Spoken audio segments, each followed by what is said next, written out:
Kumusta natin ang sitwasyon ng mga lumikas dahil sa patuloy na aktibidad ng Bulkang Bayon? Makakapanayan po natin si Albay Governor Noel Rosal. Governor Rosal, magandang umaga po. Good morning, Igan. Good morning. Nagkakasakit na raw po yung ilang nananatili sa evacuation center. Gaano po sila karami at ano pong ginagawa nating action dito? Well, Igan, hindi naman ganon karami. Okay. Alam mo naman ang panahon ngayon, umuulan, umiinit, may mga bata, pero nakakailan ilan lang, pero under control naman natin. Oo. Huwag po tayo mag-alala dyan.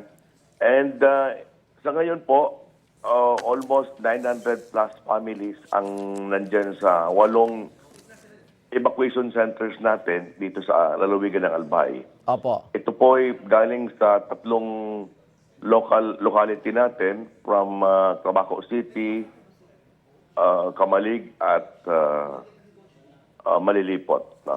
Opo. Sapat na ho ba yung tulong ng local government sa mga evacuation center o kailangan na rin ng nasyonal? Well, ngayon po, maganda yung nangyari dahil at this early pumunta po si Secretary Rex Gatchalian Opo.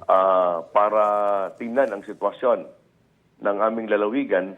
So nakapagbigay na po tayo ng food pack para sa 15 days at saka yung sleeping kit, hygiene kit at saka yung mga iba pang mga pangailangan. So far, kung ito lang Igan na almost 1,000 families, kayang-kaya natin ito masustain. Opo. Kasi si Mayon mukhang unpredictable pa siya. Opo. Sa ngayon may mga bagong development po sa aktibidad ng Bulkang Bayon. Ano na ho ang sitwasyon ngayon dyan, Governor? Yeah, yung tinatawag na PDC, yung pyroclastic density current niya, patuloy pa rin. Pero nakikita namin, sabi ng PBOK sa atin, wala pa yung karakteristik niya, wala pa yung talagang inihintay na pwedeng makapag-generate ng pyroclastic explosion or magmatic eruption. Kaya nung 2018 na nagkaroon tayo ng explosive. Opo. Nagbuga na siya ng laba kanina madaling araw. So may mga nadagdag hubang mga evacuees? Wala naman kasi ang alert level natin, maintain natin alert level 3. Opo. And pag sinabing alert level 3, meaning yung 6 kilometers permanent danger zone, yan ang dapat no man's land natin. Oo. At wala nang tao doon, Governor? Wala, marami na tayong security. We have now 10 stations from the PNP and the Philippine Army. Opo. Sakaling itaas sa alert level 4, handa naman po ang local government.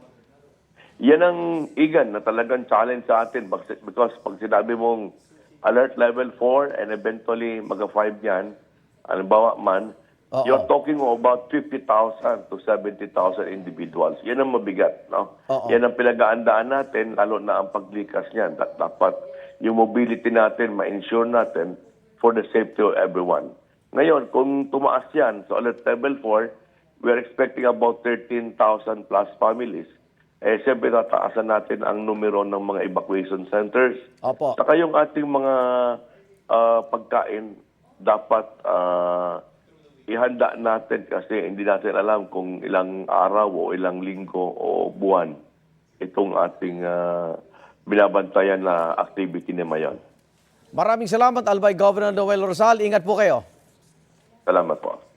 Igan, mauna ka sa mga balita, mag-subscribe na sa GMA Integrated News sa YouTube para sa iba't ibang ulat sa ating bansa.